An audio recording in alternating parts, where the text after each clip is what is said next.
Olá, gatinhas e gatinhos, tudo bom com vocês? Bom, gente, no vídeo de hoje vim divulgar o canal da minha amiga Fernanda. O nome do canal dela é Números Famosos, o fake números com Fernanda. Gente, eu vim divulgar o canal dela porque ela tá com a virose e ela postou esse vídeo há 3 dias. Tá, gente? Novo aviso que... Hey, princesas e princesas, lindas e lindos, tudo bom com vocês, meus amores? Bom, gente, no vídeo de hoje tá dando um aviso que eu mudei o bordão. Tá, gente? Aí ela não tá passando mais vídeos.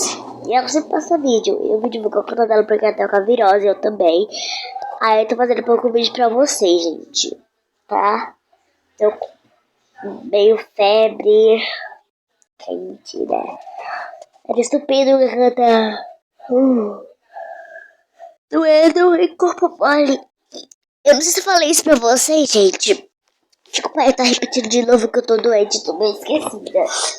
Eu sou esquecida quanto mais agora, né?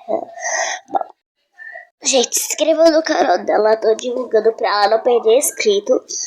Porque ela tá fazendo vídeo, né? Então, por isso, eu vim divulgar aqui o canal dela, tá, gente?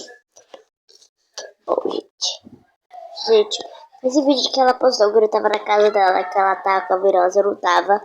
Então acho que eu peguei com ela. Eu vou gravar essa despedida porque vai ter muita grava. Eu vou gravar, né, gente? Bom, pessoal, se inscreva no canal dela, que eu vou deixar aqui no link da descrição. Qual é o nome? É Números Famosos Fakes, Números com Fernanda. E o outro é Alegria com... Olha, eu tenho esquecido. Números Famosos com Alegria e Fernanda Lima. Se inscreva lá, gente. E principalmente se inscreva no meu canal, qual... Alegria com Alegria com Yasmin e Inês também. Compartilha, tá, gente? Pra gente chegar a 32 e a 29, se eu não me engano, né? 29. Com certeza no meu canal que eu vi.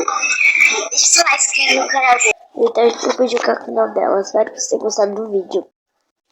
Deixa o like. Desculpa se eu tô falando toda hora. Eu vou divulgar o canal dela e tal. Tô doente, eu tô falando coisa... Eu não tô falando coisa com coisa porque eu tô meio... sabe?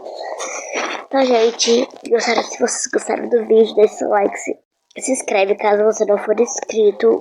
Tchau e até o próximo vídeo.